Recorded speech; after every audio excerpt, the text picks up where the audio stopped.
My fiancé's ex kissed him at our altar after I said no to her being bridesmaid. I left them there and went to Hawaii alone. Subscribe to the channel and like the video to see more stories like this. When I walked down that aisle and saw my fiancé's ex-girlfriend standing there in a bridesmaid dress after I explicitly told him no, I knew my wedding was about to become a disaster. But what happened next at the altar completely destroyed me, until I realized it was actually setting me free. Let me back up 6 months. My name is Sarah, and I thought I was marrying my soulmate, Jake. We'd been together for 3 years, and he proposed last Christmas in the most romantic way possible. Everything seemed perfect, until he brought up his best friend Emma during our wedding planning. Babe, I really think Emma should be one of your bridesmaids, Jake said one evening while we were addressing invitations. She's been such an important part of my life, and I know you two would get along great once you really get to know each other. I stopped writing and looked at him carefully. Jake, Emma is your ex-girlfriend from college. Your relationship lasted 2 years. I don't feel comfortable having her in our wedding party. His face immediately changed. Sarah, that was like 5 years ago. We're just friends now. She's been there for me through everything, including when my dad died. She's practically family. I understand she's important to you, but having your ex-girlfriend as my bridesmaid feels wrong to me. There are boundaries, Jake. I tried to keep my voice calm, but something in his defensive tone was making me uneasy. You're being unreasonable, he said, his voice getting harder. Emma and I are platonic. She's dating someone else now anyway. This is about friendship, not some imaginary threat. The way he said imaginary threat stung, like my feelings didn't matter. Like I was being some jealous, insecure girlfriend instead of his future wife expressing a legitimate concern. It's not about whether she's a threat, Jake. It's about respect. I'm not comfortable with it, and that should be enough. I put down my pen completely now. Would you be okay if I wanted my ex-boyfriend Marcus to be one of your groomsmen? That's completely different, he snapped. Marcus is your ex from high school who you barely talk to. Emma and I have maintained a real friendship. Different how? Because you still talk to her every day? His silence told me everything. I'd noticed the constant texting, the inside jokes I wasn't part of, the way his face lit up when her name appeared on his phone. But I'd pushed those observations aside because I trusted him. Look, Sarah, I'm not changing my mind about this. Emma has been my friend longer than you've been my girlfriend. If you can't accept that, maybe we need to reconsider this whole thing. The threat hung in the air between us. Was he really saying he'd rather cancel our wedding than respect my feelings about his ex? My heart started racing, and I felt that familiar tightness in my chest that came when I realized someone I loved was choosing someone else over me. Fine, I said quietly, but she's not going to be my bridesmaid. If you want her involved, she can be a guest. Deal, he said, but something in his tone suggested this conversation wasn't really over. Over the next few weeks, I noticed Jake getting more secretive with his phone. He'd step out to take calls from Emma, saying they were just catching up. He started working late more often, and when I'd suggest we grab dinner together, he'd say Emma had already invited him out with her friend group. You should come, he'd offer half-heartedly. But we both knew I'd feel like an outsider in their established dynamic. My maid of honor, Jessica, started noticing too. Girl, I hate to say this, but the way he talks about Emma, it doesn't sound like just friendship to me. What do you mean? I asked, even though part of me already knew. Yesterday when we were doing the final venue walkthrough, Emma called him. He stepped away for 20 minutes, and when he came back, he was smiling like, I don't know, like someone had just made his day. Then he spent 10 minutes telling us about this funny thing Emma said. It was weird, Sarah. I wanted to defend him, but the evidence was piling up. The way he'd light up when talking about Emma's new job, her apartment hunting, her latest dating drama. He knew more about her daily life than he seemed to care about mine. Maybe I'm just paranoid, I said to Jessica, but she gave me that look that said we both knew I wasn't. 2 weeks before the wedding, Jake came home with news that made my stomach drop. So, Emma and her boyfriend broke up, he announced casually, while unpacking Chinese takeout. Oh, I managed. That's too bad. Yeah, she's pretty torn up about it. I told her she could stay in our guest room for a few days if she needs space from their shared apartment. Jake, we're getting married in 2 weeks. Our families are arriving, we have a million things to do, and you want your heartbroken ex-girlfriend staying in our house? Sarah, she's my friend and she's hurting. What kind of person would I be if I didn't help her? The kind of person who puts his fiancé first, I thought, but didn't say. How long is a few days?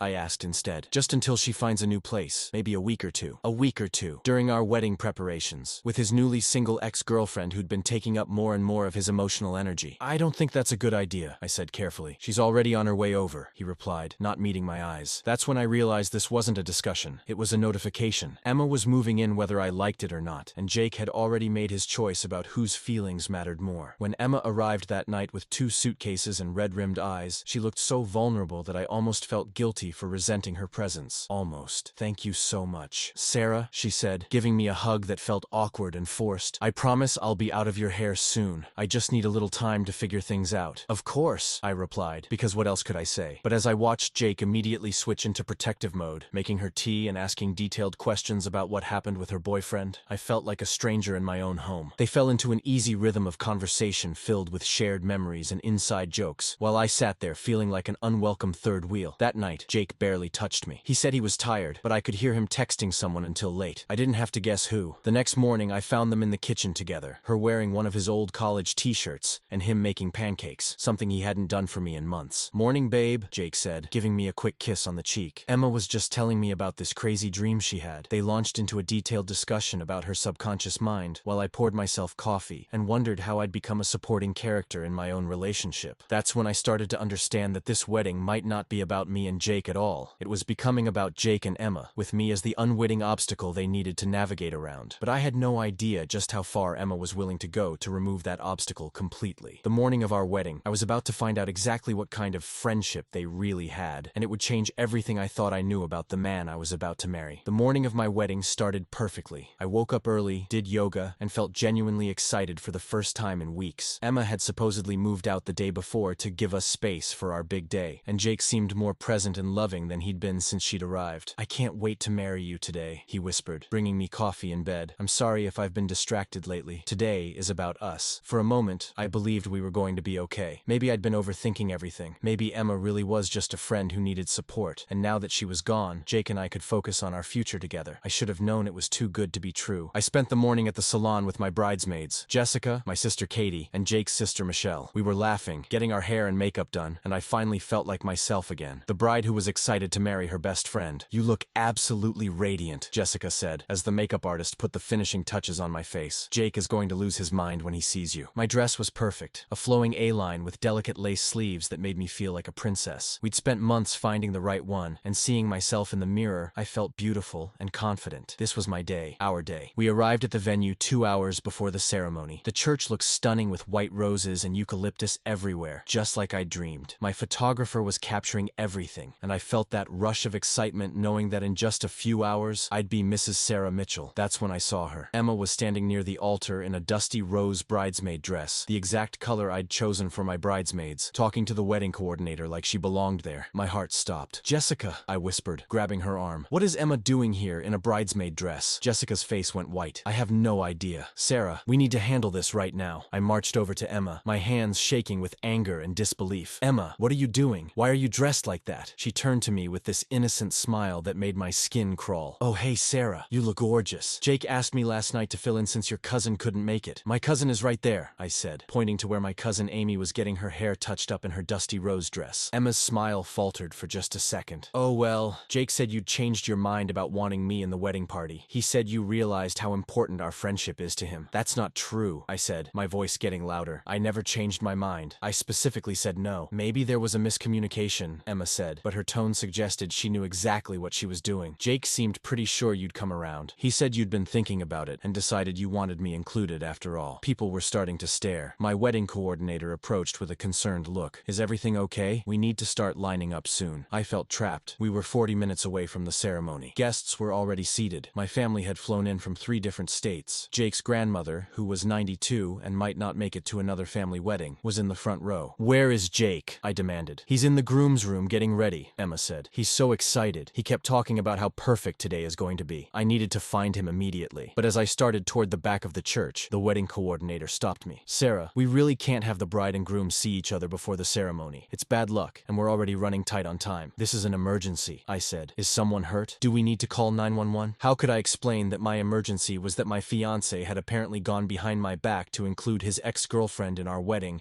after I'd explicitly said no, that I felt like I was being gaslit and manipulated on what was supposed to be the happiest day of my life. Just give me 5 minutes, I said. Sarah, your hair and makeup are perfect right now. If you get upset, we'll have to touch everything up and we don't have time. Whatever this is, can it wait 1 hour? I looked around at all the moving pieces, the photographer positioning people, the florist making last-minute adjustments, my bridesmaids lined up and ready, guests settling into their seats. The whole machine of our wedding was in motion, and stopping it felt impossible. impossible. Fine, I said. But Emma, you're not walking down that aisle. Actually, the coordinator interjected, we've already adjusted the processional to include her. The groomsmen have been notified of the change. What? I felt like I was losing my mind. Who authorized that? The groom did about an hour ago. He said it was a last-minute addition you'd both agreed on. Emma was watching this entire exchange with barely contained satisfaction. She'd played this perfectly. She'd waited until the last possible moment when it would be almost impossible for me to object without causing a scene and potentially ruining the entire ceremony. Sarah, Jessica whispered in my ear, what do you want to do? We can stop this right now if you want. I looked at the church full of people who'd traveled to celebrate with us. I thought about the thousands of dollars my parents had spent, the vendors who'd been paid, the reception hall waiting for us with dinner for 150 people. I thought about Jake's elderly grandmother in the front row and my little nieces who were so excited to throw flower petals. And I thought about how this felt like the ultimate test. Was I going to let Emma's manipulation ruin my wedding day? Was I going to give her that much power over my happiness? She can be in the processional, I said finally. But we're having a conversation about this immediately after the ceremony. Emma's smile was triumphant. Thank you, Sarah. This means so much to me. And to Jake. The way she said Jake's name, like she had some special claim on him, made my stomach turn. But I was committed now. The music was starting, and my father was approaching to walk me down the aisle. You look beautiful, sweetheart, Dad said, offering me his arm. Are you ready? I wasn't ready. Something felt fundamentally wrong about the whole situation. But I'd made my choice to proceed, and I was going to see it through. As we lined up for the processional, I watched Emma take her place between my sister and Jessica. She looked perfect, like she'd always belonged there, like this had always been the plan. The music swelled, and my bridesmaids started walking. First Katie, then Emma, then Jessica. I watched Emma glide down that aisle with confidence, smiling at guests like she was an integral part of our love story, instead of an unwelcome intruder. When it was my turn, I took a deep breath and stepped into the aisle. The church was packed with everyone we loved, and for a moment, the sight of it took my breath away. This was what I'd dreamed of. Then I looked toward the altar and saw Jake's face. He wasn't looking at me the way a groom should look at his bride. He was looking at me like he was sorry, like he knew he'd done something wrong but was hoping I'd just go along with it. But that wasn't the worst part. The worst part was that when his eyes shifted to Emma, standing there among my bridesmaids, his whole face changed. He looked at her like she was exactly where she belonged. And that's when I knew that what was about to happen at that altar was going to destroy everything I thought I knew about the man I was walking toward. But I kept walking anyway, because stopping felt impossible. And that's when I knew that what was about to happen at that altar was going to destroy everything I thought I knew about the man I was walking toward. But I kept walking anyway, because stopping felt impossible. I had no idea that in 5 minutes, Emma would make sure I never had to worry about impossible choices again. The ceremony began beautifully. Pastor Williams had known Jake's family for years, and his words about love and commitment felt genuine and heartfelt. For a few minutes, I almost forgot about the Emma situation, and focused on Jake's hands holding mine, his eyes looking into mine as we exchanged the vows we'd written together. Sarah, Jake said, his voice steady, you came into my life when I needed you most. You've been my anchor, my safe harbor, my home. I promise to love you, to choose you, to put our marriage first, every day for the rest of my life. The irony of those words would hit me in about 30 seconds. It was my turn. Jake, you've shown me what it means to be truly loved. You've been my best friend, my partner, my greatest adventure. I promise to support your dreams, to trust in our love, and to build a beautiful life with you through whatever comes our way. Pastor Williams smiled. Jake and Sarah have chosen to include a special moment in their ceremony where their wedding party will offer blessings for their marriage. This represents the community of love and support surrounding them as they begin their new life together. This wasn't part of our original plan. We'd never discussed having the wedding party speak. I glanced at Jessica, who looked as confused as I felt. Emma stepped forward without hesitation, like she'd been preparing for this moment her entire life. I'd like to say something, she announced, her voice carrying clearly through the church. Pastor Williams nodded encouragingly. Of course. Emma turned to face not just us, but the entire congregation. Her voice was strong and confident, like she was giving a speech she'd rehearsed. I've known Jake for 8 years. I've watched him grow. I've supported him through his darkest moments, and I've celebrated his victories. I know him better than anyone in this world. Where was this going? Jake was looking at Emma with an expression I couldn't read, but it wasn't the confusion it should have been. It was something closer to resignation. Jake, you're about to make a commitment to Sarah, and I need you to know that I support that completely. Emma's voice caught slightly. But I also need you to know that I love you. I've always loved you. I never stopped loving you. The church went completely silent. I felt like I was underwater, hearing everything through a strange, muffled filter. This wasn't happening. This couldn't be happening. I know this isn't the right time or place, Emma continued, tears starting to roll down her cheeks. But if I don't say this now, I'll regret it forever. You're about to marry a wonderful woman, and I want you to be happy. But Jake, I need you to know that you have a choice. You've always had a choice. I looked at Jake, waiting for him to shut this down immediately, waiting for him to tell Emma she was out of line, that this was inappropriate, that she needed to stop. Instead, he just stood there, frozen. "Emma," he said quietly, and the way he said her name, soft, tender, conflicted, told me everything I needed to know. "I know," she whispered. "I know this is crazy, but Jake, look at me." And he did. He looked at her like I wasn't even there, like the woman he was supposed to be marrying, standing right next to him in a wedding dress, had simply vanished. "We've been pretending for so long," Emma said. "Pretending we're just friends. Pretending there's nothing between us. Pretending that what we had doesn't matter anymore. But it does matter, Jake. It's always mattered." The congregation was shifting uncomfortably. Someone's baby started crying. I heard Jake's mother gasp audibly from the front row, but I was completely paralyzed, watching this surreal scene unfold like I was watching a movie about someone else's life. "Emma, you need to stop," Jessica said loudly from where she stood with the bridesmaids. "No," Emma said, not taking her eyes off Jake. "I need to finish this. Jake, do you remember what you told me the night before you proposed to Sarah?" My heart stopped. There was a conversation the night before he proposed that I didn't know about. "You said you were scared. You said you loved Sarah, but you weren't sure if you were in love with her. You said you kept thinking about us, about what we could have been if we'd fought harder for each other." Jake's face was red now, but he still wasn't denying it. He wasn't protecting me or our relationship, or even the sanctity of our wedding ceremony. He was just standing there, letting her expose our most private moments to everyone we knew. "You said you felt like you were settling," Emma continued, "like you were choosing the safe option instead of the great love of your life. That's enough." I finally found my voice. "Emma, stop. Just stop." She turned to me then, and for the first time since I'd known her, she dropped the pretense of friendship. Her expression was almost pitying. "Sarah, I'm sorry. I really am. You deserve someone who chooses you first, always, who doesn't have to convince himself that marrying you is the right choice." Then she turned back to Jake, stepped closer to him,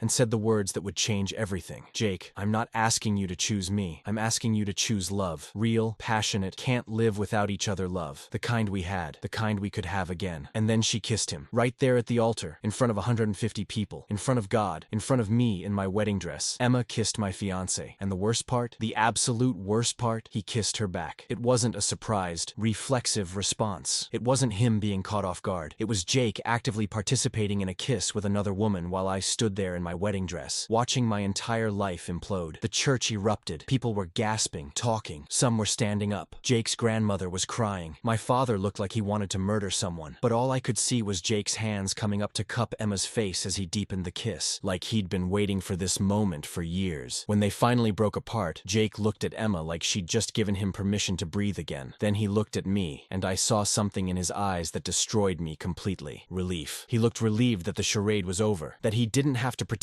anymore, that someone else had been brave enough to speak the truth he didn't have the courage to say. "Sarah." He started reaching for me. "Don't," I said, stepping back. "Don't touch me." My mind was racing, but strangely I felt calmer than I had in months. All those little moments that had been bothering me suddenly made perfect sense. All those times I'd felt like I was competing for his attention. All those conversations about Emma that had gone on too long. All those nights he'd seemed distracted. I wasn't paranoid. I wasn't insecure. I wasn't imagining things. I was the other woman in my own relationship. "Ladies and gentlemen," I said, my voice somehow steady and clear, "it appears there's been a change of plans." Everyone was staring at me, waiting to see if I would collapse, if I would scream, if I would attack Emma or beg Jake to reconsider. Instead, I started walking back down the aisle, my head held high, leaving them both standing at the altar to figure out what they'd just done. But as I reached the doors of the church, I realized something that would change everything about what happened next. I wasn't just walking away from a ruined wedding, but as I reached the doors of the church, I realized something that would change everything about what happened next. I wasn't just walking away from a ruined wedding. I was walking toward the first day of my real life, and I was about to show everyone, including Jake and Emma, exactly what they'd just lost. The moment I stepped outside the church, my phone started buzzing with calls and texts. Jessica was running after me. My parents were somewhere behind her, and I could hear the chaos continuing inside. But all I felt was this strange, crystal-clear certainty about what I needed to do. "Sarah, wait!" Jessica caught up to me, slightly out of breath. "Are you okay? What do you need? What can I do?" I turned to look at her, and I must have looked calmer than she expected, because her panicked expression shifted to confusion. "I need you to go back inside and get my purse from the bridal suite," I said. "Then I need you to collect all my personal items and meet me at the car." "Sarah, we should talk about this. We should figure out—" "There's nothing to figure out," I interrupted. "Jake made his choice. Emma made hers. Now I'm making mine." My parents reached us, both looking devastated and furious in equal measure. "Sweetheart," my mom said, tears streaming down her face, "I am so sorry. I can't believe they did that to you." "I can," I said, surprising myself with how matter-of-fact I sounded. Looking back, all the signs were there. I just kept making excuses for both of them. My dad's face was red with anger. I'm going back in there to have a conversation with that boy about respect and— Dad, no. I put my hand on his arm. This is actually the best thing that could have happened. They both stared at me like I'd lost my mind. Think about it, I continued. What if they'd waited until after we were married? What if I'd found out 6 months from now? Or 2 years? Or after we'd had kids? What if Emma had kept playing the best friend role while having an affair with my husband? The truth of that hit all of us at the same time. This public humiliation, as devastating as it was, had saved me from something much worse. At least now I know exactly who they both are, I said. And I know exactly what I need to do. Jessica returned with my purse, and I immediately pulled out my phone and started making calls. The first call was to our honeymoon resort in Hawaii. Hi, this is Sarah Mitchell. I have a reservation starting tomorrow for the honeymoon suite. Yes, I know it's last minute, but I need to change it from a double occupancy to single. No, I still want to keep the reservation. I'm coming alone. My family was watching me like I was having some kind of breakdown, but I'd never felt more clear-headed in my life. The second call was to the reception venue. Hi, this is Sarah Mitchell. We have the wedding reception booked for tonight. Yes, I know guests are probably already heading over there. Here's what I need you to do. I want you to open the bar immediately and make an announcement that dinner will be served as planned, but instead of a wedding reception, it's now a bullet-dodged party. Sarah, my mother whispered, what are you doing? I'm making sure that all these people who traveled here to celebrate don't waste their time, I said, covering the phone for a moment. And I'm making sure that Jake and Emma's drama doesn't ruin everyone else's night. I got back on the phone. Tell everyone that the bride has gone to Hawaii and invites them to enjoy the party in her honor. Open bar, full dinner service, and please make sure the DJ plays every breakup anthem from the last decade. The third call was to our photographer. Hi Maria, it's Sarah. Yes, I know what just happened was insane. Listen, I don't want any photos from the ceremony, but I do want you to go to the reception and document the party. I want proof that people had a good time despite the chaos. And if Jake and Emma show up, I definitely want pictures of that. My final call was to my bank. I needed to make sure Jake couldn't access our joint savings account that contained the money we'd been saving for our house down payment. I need to remove someone from my joint account immediately, I told the customer service representative. Yes, I understand there are usually procedures, but this is an emergency situation. While I was handling logistics, Jake had apparently left Emma at the altar to come looking for me. He found us in the parking lot just as I was finishing my banking call. Sarah, please, he said, approaching cautiously. Can we talk about this? Can we figure this out? I looked at him standing there in his tuxedo, his hair messed up from Emma's hands, lipstick still slightly visible on his mouth, and I felt nothing. No anger, no sadness, no desire to fight for him. Just nothing. There's nothing to figure out, Jake, I said calmly. You've been in love with Emma this entire time. She loves you too. Congratulations. You found your great love story. It's not that simple, he said desperately. Yes, I have feelings for Emma, but I love you too. I chose you. I proposed to you. You chose me because I was safe, I replied. Emma said it herself. You were settling. You proposed because it seemed like the right time, the responsible thing to do, but you never stopped being in love with her. Sarah, we can work through this. People make mistakes. We can go to counseling. We can— Jake, you kissed another woman at our wedding altar in front of everyone we know. There's no coming back from that. He ran his hands through his hair, looking frantic. What are you going to do? I'm going to Hawaii, I said simply. Our honeymoon is paid for. The tickets are non-refundable, and I've always wanted to see Maui. You're going on our honeymoon? Alone? It's not our honeymoon anymore, Jake. It's my vacation. Sarah, you can't just leave. We have to deal with this. We have to talk to people, explain what happened. We don't have to do anything, I said, getting into my car. You and Emma can explain yourselves to whoever you want. I'm done explaining, defending, or managing other people's feelings about your choices. As I drove away, I could see Jake in my rearview mirror, standing alone in the parking lot in his wedding tuxedo, finally understanding that actions have consequences. The drive to my apartment was surreal. I was still in my wedding dress, but instead of feeling like a tragic figure, I felt powerful. I felt free. I felt like I was finally putting myself first for the first time in years. I packed quickly. Sundresses, swimsuits, sandals, books I'd been wanting to read. I threw in my passport, my laptop, and enough clothes for 2 weeks. If I was going to Hawaii alone, I was going to do it right. As I was packing, my phone rang. It was Emma. For a moment, I considered not answering, but curiosity got the better of me. Hello, Emma. Sarah, I need to talk to you. I need to explain. Actually, you don't, I said, continuing to fold clothes. You explained everything quite clearly at the altar. You love Jake? You've always loved Jake, and you think he's settling for me. Message received. I never wanted to hurt you, she said, and she actually sounded like she meant it. I just couldn't watch him marry someone else when I knew we were meant to be together. Emma, can I ask you something? Of course. If you really believed you and Jake were soulmates, why didn't you fight for him before he proposed to me? Why wait until our wedding day? There was a long pause. I thought I could let him go. I thought I could be happy just being his friend. No, I said, seeing it clearly now. You liked being the other woman. You liked having this secret emotional affair while I played the oblivious girlfriend. You liked knowing that you could take him away from me whenever you wanted wanted. This was never about love, Emma. This was about winning. That's not true, she protested, but her voice was weaker now. It doesn't matter anymore, I said. You won. Enjoy your prize. I hung up and finished packing. Tomorrow morning, I would be on a plane to Maui, and Jake and Emma could figure out what their grand love story actually looked like when it wasn't forbidden and dramatic. But as I zipped up my suitcase, I had a feeling their fairy tale was about to become a nightmare. Because sometimes, getting what you think you want turns out to be the worst possible outcome. And I was about to discover that the best revenge isn't getting mad, it's getting gone, and letting people face the consequences of their choices, without you there to clean up the mess. The flight to Maui was the first time I'd been truly alone with my thoughts since everything happened. As the plane took off, I looked down at the city where I'd just left my entire life behind, and felt something I hadn't expected. Relief. For the first time in months, I didn't have to worry about Jake's mood, or whether Emma was texting him, or if I was being paranoid about their friendship. I didn't have to manage anyone else's emotions or make excuses for anyone's behavior. It was just me, and it felt incredible. The resort was even more beautiful than the pictures. Our suite, my suite now, had a private balcony overlooking the ocean, a king-size bed with rose petals that housekeeping had scattered for the honeymooners, and a bottle of champagne chilling in an ice bucket. I opened that champagne and took it out to the balcony, watching the sunset paint the sky in impossible shades of pink and orange. This was supposed to be the first night of my marriage, but instead, it was the first night of my new life. My phone had been buzzing constantly since I'd arrived, but I'd kept it on silent. Finally, curiosity got the better of me, and I checked my messages. 37 missed calls from Jake, 22 text messages, 15 missed calls from Emma, several messages from Jessica giving me updates from the reception, which apparently had turned into the party of the year once people got over the initial shock. The text from Jessica that made me smile the most was, "Girl, you're a legend. Half the people here are saying they wish they'd had your courage to walk away from their own bad relationships." Also, Jake and Emma showed up for about 10 minutes, looked miserable, and left. I think reality is setting in, but it was Jake's texts that really told the story. "Sarah, please call me back. We need to talk. I made a mistake, a huge mistake. Emma and I, it's not what I thought it would be. I can't stop thinking about you, about us, about what I threw away. Please don't ignore me. I know I messed up, but we can fix this. Emma keeps talking about us moving in together, and I don't know if that's what I want. I think I was caught up in the drama and the excitement. What we had was real. Sarah, I'm begging you, please come home so we can talk." I read through all of them, and then I did something that felt revolutionary. I turned my phone off completely. For the next 3 days, I didn't check messages, didn't post on social media, didn't communicate with anyone from my old life. Instead, I took surfing lessons, went snorkeling, read 2 entire books, got a massage, and had dinner at a different restaurant every night. I met other travelers, had conversations with strangers, and remembered what it felt like to be interesting to someone who didn't know my whole history. I was just Sarah, not Jake's fiancée, not the woman who got humiliated at her wedding, not someone's problem to solve. On the 4th day, I finally turned my phone back on. The messages had multiplied exponentially. Jessica's updates painted a picture of complete chaos back home. "Jake's been calling everyone asking if they've heard from you. He looks terrible. Emma moved her stuff into Jake's apartment, but apparently they've been fighting constantly. Word is getting around about what really happened at your wedding. Emma's not looking so sympathetic anymore. Jake showed up at your parents' house begging them to tell him where you are. Your dad almost punched him.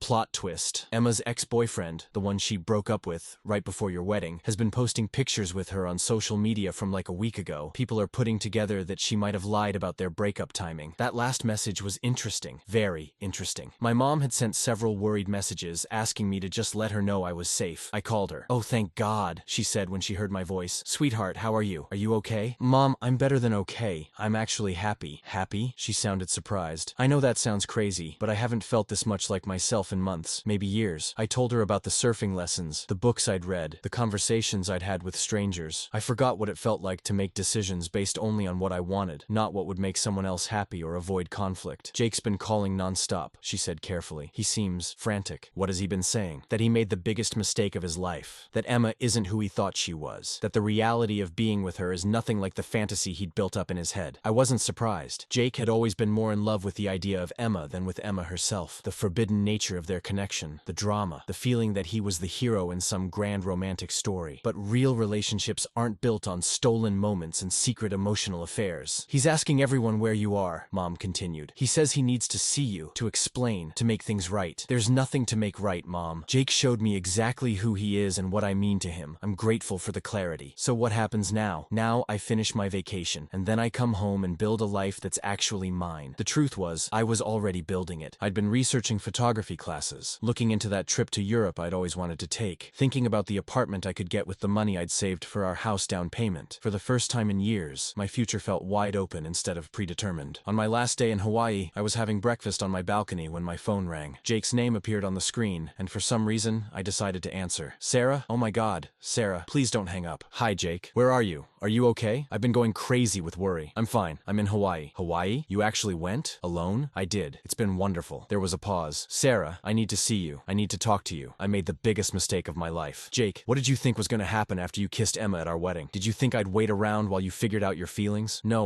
God, Sarah. I don't know what I was thinking. Emma, it's not what I thought it would be. Being with her. What do you mean? She's so different when it's not forbidden anymore. When we don't have to sneak around. She's demanding and dramatic. And she expects me to be this passionate, romantic guy all the time. But that's not who I am with her when it's real life. I almost laughed. Jake, you threw away our relationship for someone you barely knew outside of a fantasy. I know I'm an idiot. But Sarah, what we had was real. It was stable and comfortable and good. I took that for granted. Stable and comfortable, I repeated. Is that really what you want to win me back with? No, Sarah, I love you. I always loved you. I just got confused. You weren't confused, Jake. You were bored. You wanted drama and passion and the excitement of the forbidden. Well, you got it. How's that working out for you? Another pause. Not well. Emma and I, we don't actually work together when it's not a secret, and I keep thinking about you, about what I lost. You didn't lose me, Jake. You chose to give me up. There's a difference. Please, Sarah, can we meet when you get back? Can we try to work this out? There's nothing to work out. You made your choice very publicly. Now you get to live with the consequences. But what if I choose differently now? What if I choose you? That's when I realized the fundamental difference between us. Jake thought love was a choice you made in moments of decision. I knew love was a choice you made every single day, in small actions and considerations and priorities. Jake, you don't get to keep choosing me when someone better isn't available. That's not how this works. Sarah, please. I have to go, I said. I hope you and Emma figure things out, or don't. Either way, it's not my problem anymore. I hung up and turned my phone off again. Tomorrow I would fly home, but I wouldn't be going back to my old life. I'd be starting my new one. I hung up and turned my phone off again. Tomorrow I would fly home, but I wouldn't be going back to my old life. I'd be starting my new one. And based on Jake's phone call, his new life with Emma was turning out to be exactly the disaster I'd expected. But that was his journey to navigate now. Mine was just beginning. When I returned home from Hawaii, I felt like a completely different person. Tanned, relaxed, and most importantly, certain about what I wanted my life to look like. The first thing I did was find a beautiful one-bedroom apartment downtown. The kind of place I'd always wanted but had never considered because Jake preferred the suburbs. Moving out of our shared apartment was surprisingly easy. Jake wasn't there. According to Jessica, he was staying at Emma's place, though apparently that arrangement was becoming increasingly strained. I packed my belongings methodically, leaving behind anything that reminded me of our relationship. I wanted a completely fresh start. The gossip network in our friend group was working overtime, and through Jessica, I heard everything about Jake and Emma's rapidly deteriorating situation. Girl, you need to hear this, Jessica called me 3 days after I'd gotten back. Remember how Emma said she'd broken up with her boyfriend right before your wedding? Well, that was a lie. Turns out they were still together the whole time. He found out about what happened at your wedding and exposed her on social media. What do you mean, exposed her? He posted screenshots of texts between them from the week of your wedding. She was telling him she loved him and couldn't wait to see him after she dealt with Jake's wedding. Apparently, she was planning to break up Jake's marriage and then go back to her boyfriend, like nothing happened. The pieces clicked into place. So she never really wanted Jake. She just wanted to prove she could take him away from me. Exactly. And now that it's all public, people are seeing her very differently. She's not the woman who fought for her true love anymore. She's the woman who destroyed a wedding for sport. But the real karma was in how things were going between Jake and Emma now that they actually had to be together. They're fighting constantly, Jessica continued. Jake thought he was getting this passionate, romantic relationship, but Emma is a lot. She wants to be taken on elaborate dates constantly. She gets jealous when he talks to anyone else, and she keeps posting couple photos like she's trying to prove something. And Jake looks miserable. He's been telling people that he realizes he was in love with the idea of Emma, not the actual person. When it was forbidden and dramatic, it felt exciting, but living with her day to day, it's exhausting. Meanwhile, I was thriving. I started taking photography classes, something I'd always wanted to do, but never had time for when I was managing Jake's emotions and social calendar. I joined a hiking group and made new friends who knew nothing about my wedding drama. I took a weekend trip to New York just because I could. For the first time in years, I was making decisions based purely on what would make me happy, and it was intoxicating. About 6 weeks after I returned from Hawaii, Jake showed up at my new apartment. I almost didn't recognize him. He looked thin, tired, and genuinely miserable. Sarah, please, I need to talk to you. I considered not letting him in, but curiosity won. You have 5 minutes. He sat on my couch and immediately started crying. Sarah, I ruined everything. Emma and I. It's over. It's been over for weeks. I'm sorry to hear that, I said, and I meant it. I didn't wish unhappiness on anyone, even him. She wasn't who I thought she was. She was manipulative and dramatic and, God, Sarah, I think she only wanted me because I wasn't available. The moment we were actually together, she started looking for reasons to fight or drama to create. Jake, what do you want from me? I want another chance. I want to prove to you that I know what I lost, that I know what real love looks like now. I looked at this man I'd planned to spend my life with, and I felt nothing. No anger, no sadness, no desire to comfort him or fix his problems. He was just someone I used to know. Jake, do you know what I've learned these past 2 months? He shook his head. I learned that I don't need you to be happy. I thought I did. I thought my happiness was tied up in making our relationship work, in being the woman you wanted me to be. But these past 2 months, I've been happier than I've been in years. Sarah, I can change. I can be the man you deserve. You shouldn't have to change, and I shouldn't have to deserve basic respect and loyalty. The right person won't make me feel like I'm competing for their attention. So that's it? We're really over? Jake, we were over the moment you kissed Emma at our wedding. Everything since then has just been you figuring out what I already knew. He left after that, and I never saw him again. Through the gossip network, I heard that Jake eventually started dating someone new, a quiet, sweet woman who apparently worshipped him. Emma moved back to her hometown after the social media scandal made her persona non grata in our friend group. As for me, 6 months later, I met David at a photography workshop. He was kind, funny, and most importantly, he chose me every single day in small, consistent ways. When I told him about my wedding disaster, he said, "I'm sorry that happened to you, but I'm grateful it led you to be available when I met you." That's when I knew what real love felt like. Not dramatic, not complicated, not something I had to fight for or prove I deserved. Just steady, consistent, joyful love from someone who was sure about me from day one. A year later, David and I got engaged. Our wedding was small, intimate, and drama-free. Just close family and friends who truly supported us. No ex-boyfriends, no hidden agendas, no last-minute surprises. As I walked down the aisle to David, I thought about that moment when I'd walked away from Jake and Emma at the altar. It had felt like my life was ending, but it was actually the moment it began. Sometimes the worst thing that happens to you turns out to be the best thing that could have happened. Getting left at the altar taught me what I was worth, what I wouldn't tolerate, and what real love actually looked like. Jake did me the biggest favor of my life when he showed me exactly who he was. I just wish it had taken me less time to believe him. Today, I look back without any regrets. That wedding day that felt like my worst nightmare was actually the day I stopped settling and started living. Sometimes, you have to lose everything you thought you wanted to find everything you actually needed. What do you think about this story? Have you ever had a moment where something terrible turned out to be a blessing in disguise? Share your thoughts in the comments below. If you enjoyed this story, please don't forget to like this video and subscribe to our channel. Thank you so much for listening to my story and for being here with me today.